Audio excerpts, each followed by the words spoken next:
The card we have here on the bottom of the deck is the Judgment card. And, excuse me, judgment has to do with right thinking about a situation. Here, it's not like judging other people per se. It has more to do with discernment, making choices that best benefit you as you go about your way and try to live your life. I kind of would like to return to this card, I think, than really expand on it a whole great deal now. There is a sense of emergence that comes from the Judgment card. He's emerging from the cave and about to go through this. These are symbolic of a doorway. So there's a sense of rebirth in this. And understanding that when we know what we need to do, sometimes we just have to free ourselves up to do that. And that can be the tough thing. They say admitting you have a problem is the first step. When it comes to things like, I'll say recovery, for example, recovery, like Alcoholics Anonymous, admitting that you have a problem is the first step to changing the problem. And there's some truth to that. So just looking at some of these other cards, I don't want to get too much into this one just a second, but we will be returning to that one without a doubt. Now, for some of you, it could be that you have some kind of a legal issue or something that's going on. Judgment would indicate that what is fair in the situation will happen at that time. So if you have done something and you have a court case or a legal issue, the best result will come about from that. Okay. Let's get started. Eight of Stones is skill. This is about, you've been working hard, right? You've been kind of putting your nose to the grindstone. And I'm feeling like for some of you, I almost feel like you've been throwing yourself into work because you are, there's something that you're trying to avoid dealing with, looking at, or you're trying to escape from something that's become uncomfortable for you. And you're kind of throwing yourself in work to overcome that issue. Six of Cups. This is a nice, happy card. It's a reunion card. For some of you, somebody may be coming back from your past. Maybe childhood friends this could have to do with Thanksgiving even, and celebrating Thanksgiving with family members, with friends from the old days, your best friends, good times, that kind of energy. So a lot of you are really concentrating on that type energy. For some, it can indicate soulmate type energy, but I think for most people, this is most likely to do with getting together with people from your past.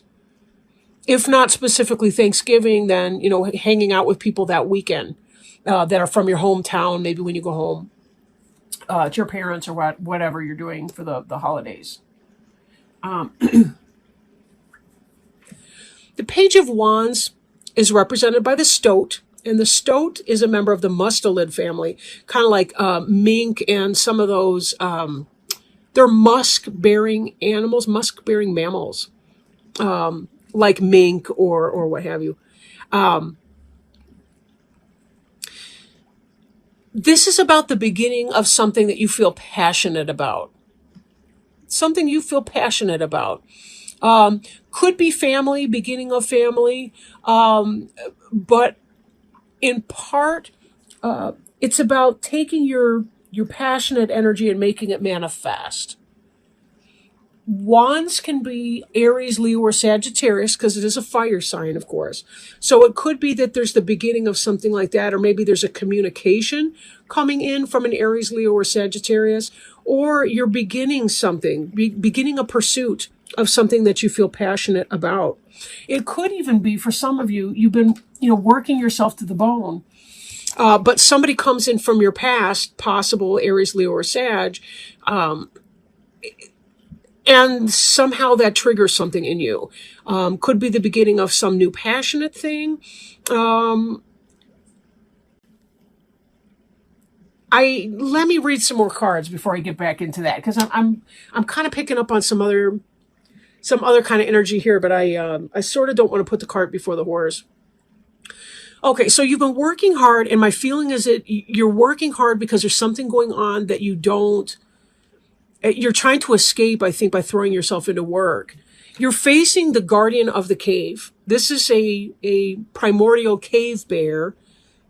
He does not look the better for aging. And he's basically skull and bones, and he's got a little bit of remnant of cave fur, I guess. But this is about facing your shadow self, facing your darkest side, facing the part of you that you want to disown and that you don't want other people to know about, but that lives there anyway. And this is about trying to understand those parts of you. When I think again about judgment, and I bring this in, look how different these two bears look. Look at the cave that look like they're about to gnaw you up and eat you from inside out. And then look at this bear with the rainbow and the reindeer with the person in it riding over the rainbow and the sunrise and the glorious green grass on this mound. Just all of this beautiful imagery here on the card on the right. Whatever it is that you're thinking about, it's necessary for you to do to be able to understand who you are, what you need to do to be able to deal with your situation. Something's been going on that's been stirring up a lot of internal stuff for you. It could be things from your past, like, how people in our current day relationships, whether at work, whether our partner, boyfriend, girlfriend, husband, wife, whatever type relationship we're in. Sometimes they do or say things in the present tense, and it triggers a memory or triggers some kind of an issue that was developed in childhood when we didn't have the coping skills, the knowledge, or the brain development to be able to handle negativity from other people. It's something that's going on with you that's not comfortable, and you're trying to restore yourself. You love to use your intellect, Libra. You love to use your intellect to solve problems and to understand things and to come to decisions. You don't like to put yourself in the fire. You like to get the hell out of a situation when it's done. You like to cut and move on. And this next card here is about clearance. Whether you're excavating the internal sludge that weighs you down, that's your insides, whether it's dealing with something on your outsides, like your home life, your workplace life, whatever this is for you, you're thinking clearance. I got to get rid of the old so I can move on and enjoy my life again. You're not one to sit there and wallow in pity, and you're not one to sit there and just kind of take it on the chin and allow the punches to keep coming. Hopefully these are metaphorical punches and not real punches. Definitely seek help, professional help, if it is the other way. I'm not really picking up on that. I think I'm just talking at this point. But back to the, let me get over my mission drift here for a second. You're trying to do the inner work so that you can determine how to outwardly act. That's what this energy is all about. And in part why you're working so hard. But you're also working hard with the skill set here because you want to understand what's going on in there. You don't like to be a stranger to yourself. You want to be self-aware. You want to know, and you want to be able to come from this place of empowerment again with sound judgment. Excuse me. I don't know why I picked up this card again. 9 of Cups. Cups is water sign. Cup is emotional and spiritual. 9 of Cups is generosity. 9 of Cups is wish fulfillment in other cards. There's something that happens when you get together with the people from your past. Maybe this Thanksgiving or whatever that means for you. Maybe it's not Thanksgiving. Maybe you go to a football game or some stuff. But anyway, you hook up with some people and you feel your creativity climbing on board. That's the womb chakra with the heart in it here. You see how your head is glowing with thoughts and ideas and creative impulses. Your back and forth is going. Look at the water flowing. This looks like a womb. These look like fallopian tubes or ovaries. Symbolically speaking, there's water from the birth canal. I don't know what the hell is supposed to be floating in here, or if they're stepping stones. I don't care. But there's sunshine that's coming up behind each of these images here. The sun is rising, the knowledge, the awareness. This is going within your sacred womb space. You know, that's what a sweat lodge ceremony is. It's the idea of going into the womb for that rebirth experience that you get when you tap into a higher level of self. You understand better what you need, who you are. This is about generosity from others towards you and from you towards other people. This is who you are. This is who you want to be. And somebody has you feeling kind of clenched up. I'm thinking of a constipation metaphor. I don't mean that necessarily literally, but like when you're feeling emotionally constipated because the people around you are exhausting you. In fact, we have this other card here, the exploitation card, being taken advantage of. 6 is often a movement card. It's after the struggle of the 5, we see the movement of the 6. Someone's coming in and you're feeling the flow with this person or people or this group, the gang, you know, our gang or the Little Rascals or whatever you guys are. You're feeling this coming in, and it really helps to heighten your awareness of the exploitation that's going on another level, either at work or in your personal life at home, and you're not happy with it. This opens some kind of an awareness about your need for this clearance. It's not enough to be upset, to acknowledge our feelings, and to say, oh, okay, well, I've shed my tears, I've chopped my wood, I've set it on fire, whatever. Safely, right? We don't want to create problems. We see too much on the news these days.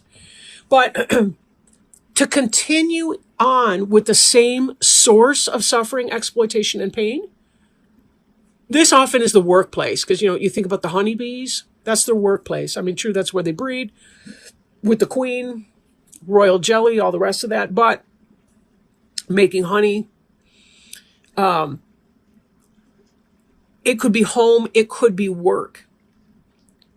The worker bees, right? The drones. You know, are you trying to support a queen bee who's exploiting you, who sees you as disposable, doesn't really care about you, but needs you because you've got the sweet apartment or the nice house or whatever? Or is it that your boss is exhausting because they're taking all the proceeds and they're giving you all the grunt work and then they're taking all the bows? Whatever this is, something triggers you when you experience this reunion with your positive people.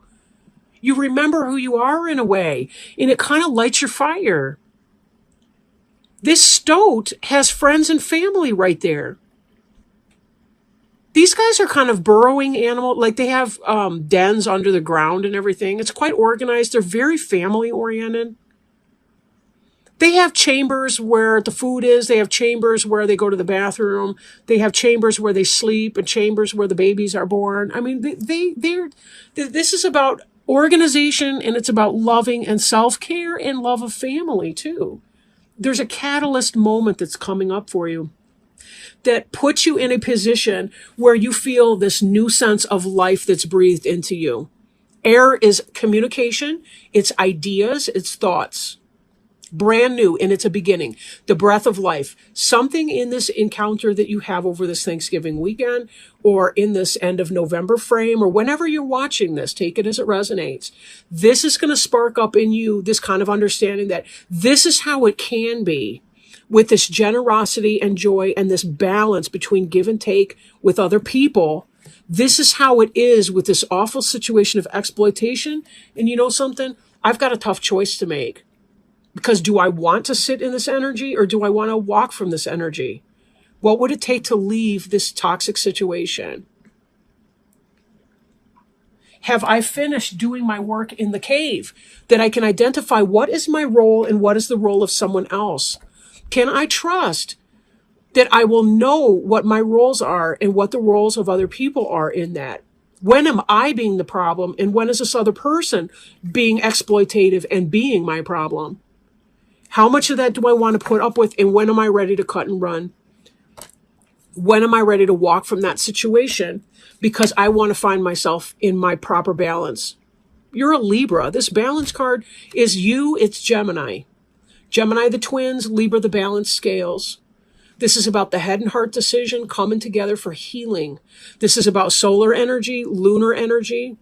This is about the primordial egg of potential with the embryo alive and inviting inside of it, ready to be born, something new to be born. What's holding you back? Who's holding you back? It's not about blaming, right? Okay, none of this is about blaming. This is simply about saying, this is the fact, period, end of story.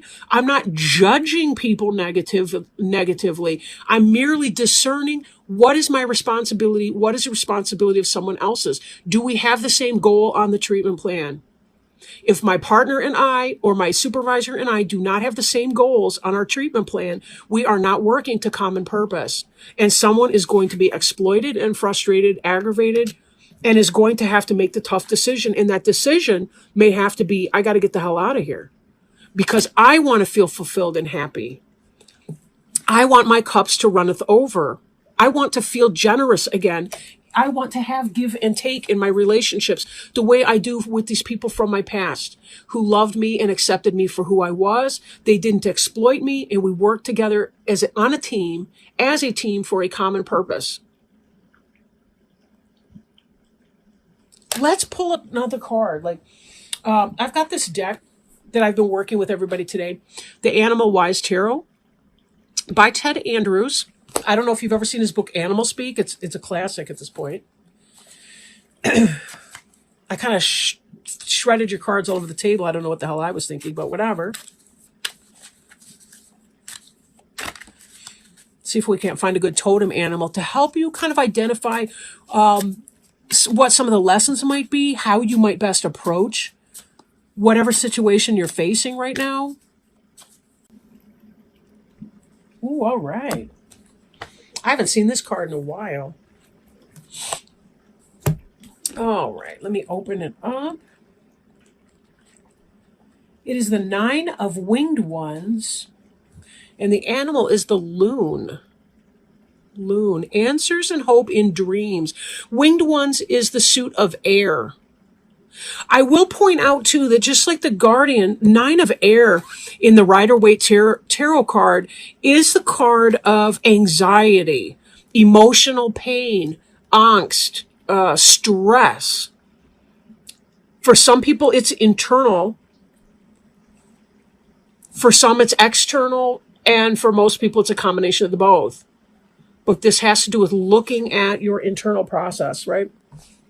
The loon is unique among water birds, almost always found around water but clumsy on land. Powerful swimmers, loons can dive deeper and swim faster than other birds, including the penguin. When loon appears, it reminds us to pay attention to our dreams, since they will become more vibrant, more colorful, and more lucid, taking on greater importance, providing answers, and inspiring hope. The time is ripe for us to gain insight into our problems and anxieties through the dream state. It is not unusual for lucid dreaming to occur when loon appears. Lucid dreaming is also called shamanic dreaming. It's kind of where you go into a trance and you can travel to other worlds through the astral plane. Astral projection would be another way to describe that. In lucid dreaming, we become aware we are dreaming in the midst of the dream. The dreams may have a tendency to be intense, awakening old pains, but only so they can be cleansed out. Such dreams remind us of coming opportunities if we face and resolve past unhappiness. Though there may be sadness and some pain in the process, loon reminds us that anything lost is no longer healthy for us, and it will be replaced by something more beneficial. The loon has a haunting call that stirs us on a primal level. When loon shows up, it is calling us not only to pay more attention to our nightly dreams, but also to remind us of all the hopes, wishes, and dreams we have tucked to the back of our heart that are about to surface once more. And I'm hearing this card. The dreams that we used to have when we were younger, when we were with our friends, our kindred spirits, right? Loon's appearance reminds us not to compromise these, or we may find ourselves haunted. Its ability to swim, its iridescent colors, and haunting call symbolize the possibilities opening to us. Loon awakens imagination, reassuring us we are never given a hope, a wish, or a dream without also being given opportunities to make them reality. And with the excitation in the crown chakra and the awakening of the womb chakra in here, that ties me back again to the use of imagination and creativity that we saw in the Nine of Cups card. Okay. Lune awakens imagination, reassuring us that we are never given a hope, a wish, or a dream without also being given opportunities to make them reality. The only thing that shatters their possibility is compromise. Lune's appearance tells us when we deal with the past that haunts us, we open doors to fulfilling our greatest dreams and imaginings in the future. And this is the guardian, opening the doors of the past, right? Dealing with the past. Oh, excuse me. You can't even see the cards now. Dealing with the past that haunts us and opening the doors to fulfilling our greatest dreams.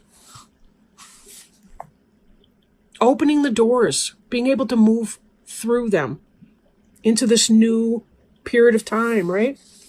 Now, if you are feeling kind of out of balance at this point in your life, you may ask yourself some of the following questions. Are we looking at life through rose-colored glasses? Are we hanging on to past troubles and despairs? Are we allowing our imagination to run away with us? Are we not acting on the dreams opening to us? Are we being impatient with others or ourselves? Are we giving up hope and not following through on promises to others and ourselves? Are we ignoring the messages in our dreams? And are we approaching them unrealistically? So trust in yourself, Libra. Trust in yourself. You have the right judgment to know what it is that you need to do when your time is ripe for your decision to be made. That doesn't mean that you have to act hastily on something. The last thing you want to do is make a choice and then regret it forever. But that's unlikely to happen because we really can't even make mistakes. I mean, that's the thing. We have learning opportunities and some are more comfortable than others. But we also learn the fastest through the things that are the most uncomfortable for us. But there really are no mistakes. And if it is meant to be for you, you will not miss that opportunity. It will return to you. Then again, if you clear something out and you don't delay it and put it off for a year or two or three and all the rest, you're opening the door to the possibility that something new can come through, something that does belong for you. Something that makes you feel excited about your life, something that brings that breath of fresh air in, something that helps you walk in a truer state of balance, something that helps you connect with your roots and feel that same sense of belonging that